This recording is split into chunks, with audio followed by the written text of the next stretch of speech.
I'm Tisha Bader, and in the news, as we celebrate the beginning of Chanukah, at the end of a year with anti-Semitic incidents, and in particular with anti-Semitic rhetoric on the rise, public menorah lightings across the country are delivering a special message and shining a light in more ways than one. Shine a Light is the name of a platform for organizations, companies, and individuals to come together in shining a light on anti-Semitism, inspired by the Chanukah story. And the culminating event took place tonight, Monday, December the 19th, in the heart of New York City in Times Square, with dozens of notable guest speakers and performers taking part. We taped this interview at the end of last week, just a few days prior to tonight's Shine a Light event. Speaking with one of the organizers, co-sponsor UJA Federation of New York's Hindy Poupko, and with one of the performers from the event, rapper Nissim Black. Hindy Poupko is UJA's Deputy Chief Planning Officer. She joins us now from New York. Hindy, thank you so much for being here. Thank you for having me. So tell us about Shine a Light. How did this initiative begin and what is it aiming to do? Sure. Thank you so much again for having this conversation. So last summer, a bunch of us, and when I say a bunch of us, I mean Jewish professionals working at Jewish organizations, professionals working at foundations, we're talking about how we needed a new way to speak to the outside world about anti-Semitism and to educate allies and other communities about what anti-Semitism is all about, because we understood that actually people just weren't quite getting it. So we engaged a branding firm and people who are expert at communications, and we came up with this banner, this sort of galvanizing call, Shine a Light, calling on companies, public schools, different sectors of American life to use the month of December or whenever Hanukkah falls out to shine a light on anti-Semitism. And that's really what this initiative is all about, reaching out to communities outside of our own to educate them about what anti-Semitism is. And Hanukkah really is like such a perfect vehicle or inspiration. I know you write about this on the Shine a Light website, but not only to stand and say, we're here, we survived, and the story of Hanukkah, of this victory of few over many, and this miracle, but also to make this public Hanukkah menorah lighting to take a stand against anti-Semitism and to educate. Can you talk about that a bit and about the Times Square event? I know there are events all over the country taking place like this. So you're exactly right. What we're trying to do is a both and, right? On the one hand, anti-Semitism is a very serious topic. It's not a cheery topic. And we don't want our conversations about anti-Semitism and our asking of others to call it out to define our Jewishness. And we love the notion of leaning into Hanukkah because I believe it allows us a very organic way to do the serious with the pride at the same time. So at the Times Square event, what you'll see is both very serious conversation about the way in which hate crimes have increased across the country, and particularly in New York, the way in which people who are visibly Jewish have been harassed in all kinds of ways, and in ways that we haven't seen in a long time. And at the same time, our message is, but wait, that doesn't mean we stay inside. Quite the opposite. What these moments compel us to do is to light the menorah outside, to be present and proud and public about our Jewishness, and not just to light the menorah in our windows, but to go to Times Square, perhaps one of the most public stages in the world, and light a giant menorah and declare that we will not allow anti-Semitism to define us, and that we will continue to celebrate and practice our Judaism in public. And you mentioned there are Jewish organizations and also not Jewish organizations that are part of this effort. What's been the response?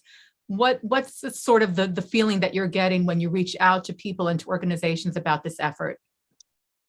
Honestly, the response has been tremendous. We reached out alongside many of our partners to everyone we know and every company under the sun. And we say to them, will you join us? Will you host a training on anti-Semitism? Will you just send us your logo and tweet something out about China Light in December?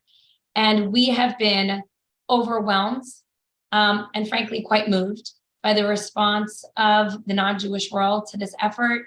You have, basketball, football, soccer, these major league teams signing on. How can we help? What can we do? And we have been going company by company, sometimes in Zoom, sometimes in person, doing critically important trainings on anti-Semitism that have never happened before. And the response has been, wow, I never quite understood it that way.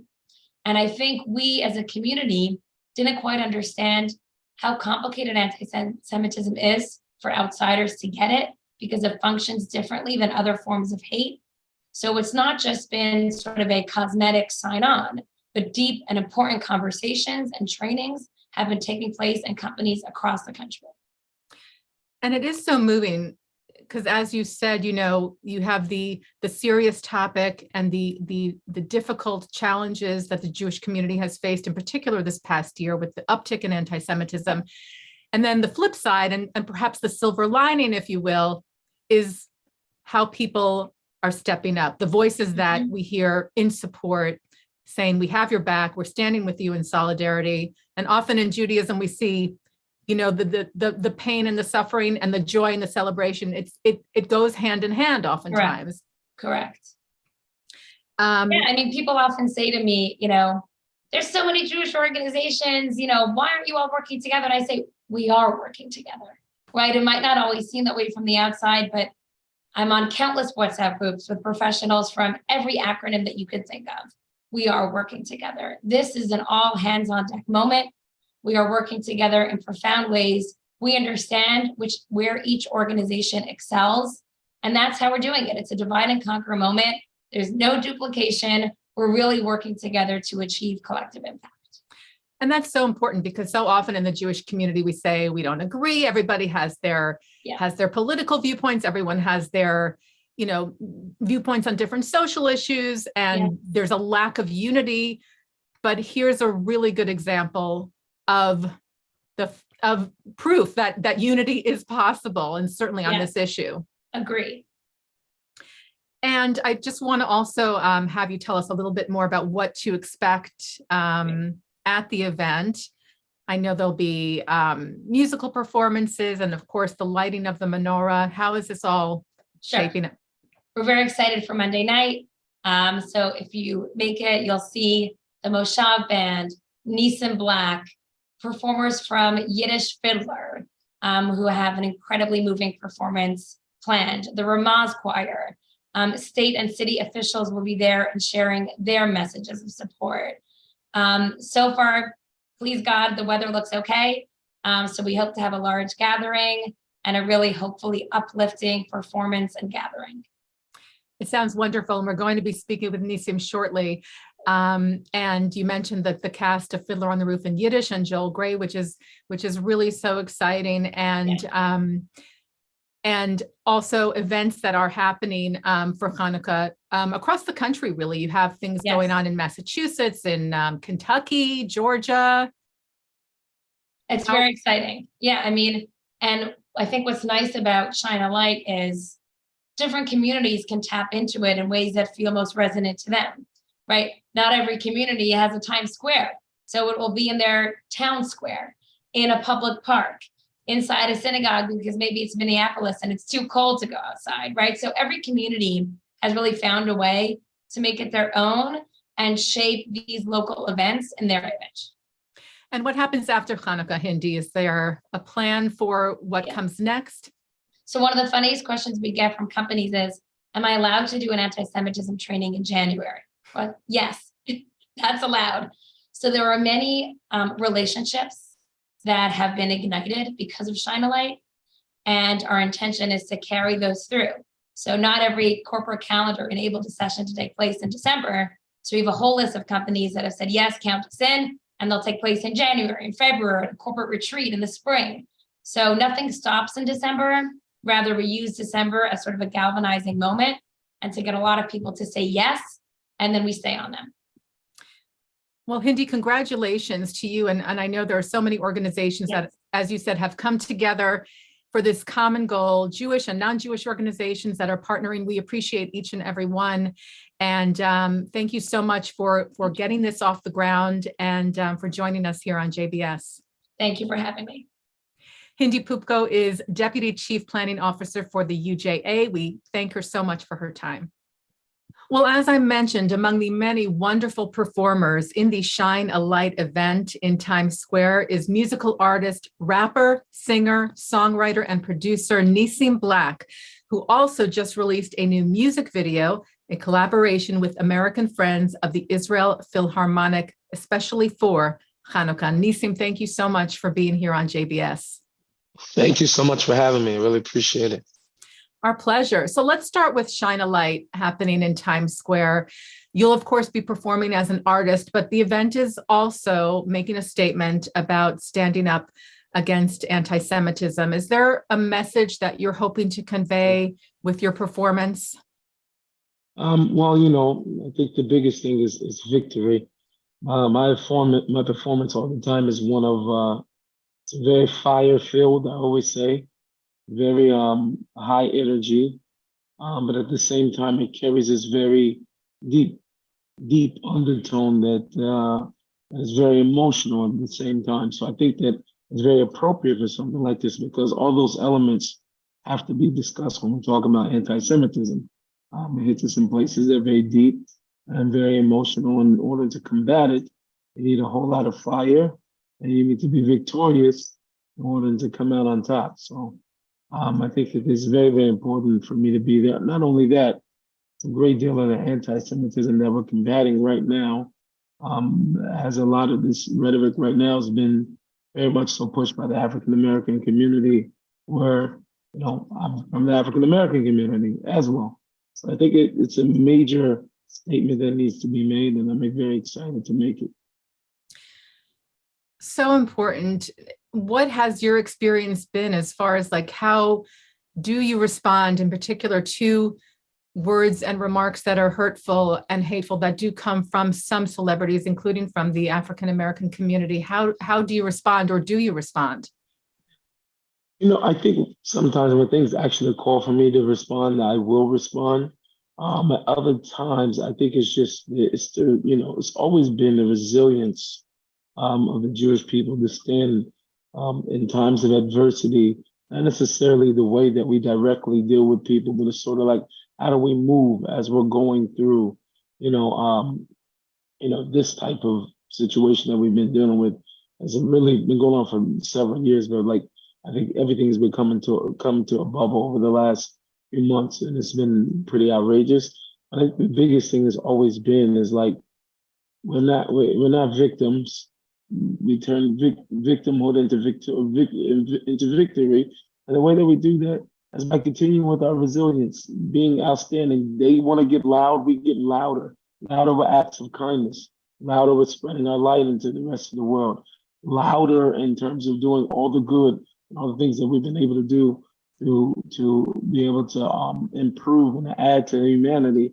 I think that speaks more volumes all the time than sitting back and arguing with a 5-year-old. I love that so much, spreading light and being louder with acts of kindness than words that are hurtful. So important. Can you talk about your own experience with anti-Semitism? Have you dealt with it on a personal level? You converted to Judaism over 10 years ago. What experience have you had, if any, in dealing with that yourself? Most definitely. I've gone on record recently saying that, my last 35 years of my life, in the last 10 years, 35 years, of course, obviously being Black or African-American, whatever flavor of words you want to say, I say I'm Black. Plus it goes better with my last name. But I've definitely experienced, very minimal racism compared to the amount of anti-Semitism that I have in the last 10 years. Wow. And it's something that is mind-blowing, because unless you wear both these hats, you won't really know the extremity of it. And the thing of it is that because I'm also a public figure, so I happen to be more out there, that I have to face all of this probably a lot more than what other people have to, just regular trolls, people online and, passing by or whatever the case is. So I have to deal with it quite a bit. But I think the way that I've been able to deal with it is to keep smiling, and just like we said before, is to keep spreading that light, and that's what I know for. And I thought about so many times, and that's the hardest part about it. It's hard to not like go back and forth with people. You understand what I mean? But I haven't seen like that people who are in that position of, who have taken the stance of hate. I haven't really seen a lot of them change their mind because of the truth, right? And so they're not generally after truth. It was always something that preceded that hate, and now they have an excuse for why they're able to, spew the hate and different things. That they're not looking to be refuted. They're looking for the truth. But I think, like I've always said, the biggest way to silence it is by being louder with the good things that you're doing. That's so beautiful and so true, and difficult, as you said, to not engage, because I think we all have that instinct, like to defend ourselves, with words, or to say, but, and to try and prove or disprove. But you're right in that in many instances, it doesn't really matter. It's not about the truth or facts, but and I think it's lovely what you bring to the table, and so important for others to see as well. You talk about wearing different hats, which you do incredibly well. I want to talk about this collaboration with American Friends of the Israel Philharmonic and about your music. But first, tell us how this collaboration, how it manifested for you with this song, Victory. Awesome. I think they reached out to us a while ago. They had an idea and vision of some way and how we could work together. And I love, like, I'm being straight up with you. Like, I love classical music more than what people would even imagine. Like, so I was very honored and flattered, really honestly, that they reached out. And it took a little bit to find what was the right track, what's going to be the right style. It needs to feel like Chanukah, but I also want it to feel very something very like orchestrated at the same time, and emotional and real. And the song came about. I was working with a producer, Mikey Muffin. Shout out to Mikey. He's a phenomenal talent. And we were trying to work on it. I said, man, I need something that screams Hanukkah, like I really need something that really screams it. And we went through like several tracks. And then one day he like just WhatsApps me like, the skeleton for this. And I'm like, Mikey, this is it. This is it. So of course my initial thought was like, okay, we're gonna get everybody and I'm gonna like get the orchestra. I was like, not happening to pull everybody together to be able to do it. So I talked to a good friend of mine, Zeb Becker, who does a great job at orchestrating not only live strings, but also synthetic ones. And he does a really good job in blending those two things together. And I said, I need you to sound like the Philharmonic Orchestra, like on this track, so that this can, have the feeling of it. And he knocked it out. And so we presented back to them and said, does this feel like us together, type of thing. And they loved the song. And we reached out to Liron Afuta, who's a really good longtime friend of mine, and somebody that I work with in terms of video production. And we tried to come up with like, a vision. And like anything I came up with, it was like, okay. And I thought like he was like gonna come back with this idea, like with all these different things I said, and it was nothing that I said. He's like, his boxing ring. And he's got like, that was nothing. And I was like, this is so awesome. This is like what you saw. It was like, I just had a better idea. So that's sort of what we did. We shot the video, and to be honest, like we really turned this video around in like 4 or 5 days from the time that we shot it, because we had to get it done because I was going on tour. There was no way I was going to be able to get it done before then. So that's a short version of what happened. I think we're going to play a quick clip. It's much more than just a candlelight, 'cause we've had more than just a little fight. In His glory we're victorious.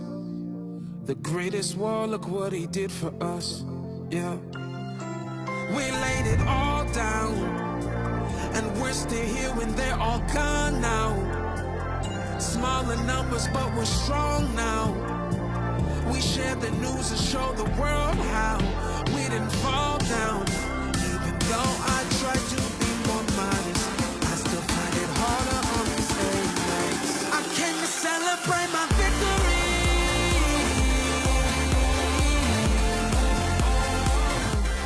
It's so good, Nissim, and I love the boxing ring imagery. And again, your positive vibe just comes through so strongly and so beautifully in this. And I know it's doing really well. It's just it's been out only for a few days, and it's got a whole bunch of views. So here's to many more. I want to talk about your music and how you found a way. Like you said before, you wear many hats, and I read something about you saying that, just because you're a Hasidic Jew, that doesn't mean you couldn't bring your entire self to your art form and find a way to marry your faith and your talent. But I'm sure that wasn't an easy journey for you. How did you figure out that path? Well, all of it is building comfort, because, I went from one extreme to the other. Music was my life. It was my everything. It was, all I ever saw myself doing. And coming and encounter with, I would say, at least with my God experience, my spiritual experience, that, I would say, so maybe I fell in love with God, and I didn't want anything else in the world. There was nothing else I wanted. I just wanted to grow more spiritually. And so I got into that place where I had to really ask myself, are you real about this? And the only way that I would have been able to prove to myself and to anybody else that I'm serious about this was to give up music, that which I loved my whole entire being. And that's what I did. I was just say I took my eyes up to go slaughter him. And before I could, God himself said, you know what? I need you. I need this gift. I need this talent that you have. And it came about a way I was very, very hesitant in order to really return back to music, which was like in 2013. And everything was a tiptoe experience for me because, we call a spade. Rap has become a very arrogant sport. It's like the opposite of the humility that I wanted. It's the opposite of that meekness and that small, when you say, that idleness that I wanted to be able to achieve. It was a lot harder to be able to say, like, I'm going to get that and rap and all that at the same time. So everything for me was like this tiptoe experience and saying, if I do that, if I'm still comfortable in my own skin, am I still feeling like I'm okay, and a lot of some of it to some degree is trial and error. I feel like, okay, with this I do feel comfortable, that I don't feel comfortable. So it's definitely been one of those things that I've had to work out within myself to make sure that at one point I'm contributing and doing all that I can in order to for one, to spread God's light. But the other side of that is that I'm doing it honest and that I'm being honest with myself. Nobody wants to do something and lead a career. It was no difference than, at one point when I was making gangster rap music when I wasn't really a gangster, right? I did that at one point. That wasn't honest to myself. So I paid the repercussion of feeling that distance from who I was as an artist and who I was as a person. And the same thing when I'm flipping around and I'm as a religious figure, is like, am I still being honest with myself? And so that's one of those battles that you have to live with. But I think that through a lot of prayer, meditation, I've been able to balance it very well. Well, I love the fact also that you haven't allowed anyone else or the world or society to define who you are or to put you in a box. You're a Hasidic Jew who raps and who writes and who is a man of faith and who sings. And you're creating that for yourself and not letting anyone tell you those things don't go together. You're showing them that actually they really do. And here's how. Right. And that's the hardest thing I always say about, the entertainment industry altogether is that, people don't even have ill wills all the time, but everybody thinks that they have the best version of you for you, right? Right. And they know it better than what you know of yourself, and you're constantly conflicted with that because it hit with a lot of ideas and things and different things all the time. And you have to really be strong to be able to ask yourself, is that me? Or is that not really me? So it's very, very tough to ask. Very tough. Now, you live in Israel, correct? I know you tour all over the world, but you live in Israel. You have 7 kids. Yes, I have 7 children, thank God. Amazing. And I read somewhere, is there some TV show in the works about your life, or is that a rumor? Yeah, no, it's not a rumor. We did a deal with we did a deal with HBO Max, and Wow.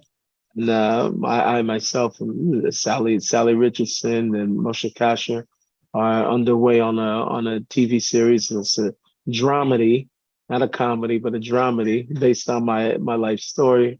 And very, very excited. So the production should be taking place soon, hopefully. Right now we're still in the script phases and, obviously in the casting, but we're definitely underway. That's amazing, Nissim. And I hope you'll come back on at some point to talk about the show. We would love to have you back, and so excited to just watch your star continue to rise and shine. And good luck with everything you do down the road. Thank you so much. Thank you so much. I really appreciate it. Looking forward. Thank you, Nissim. And you have the perfect name for Chanukah as well. Nissim means literally miracles. So happy Chanukah. Happy Chanukah. Thank you. Thank you so much. Nissim Black, rapper, singer, songwriter, producer.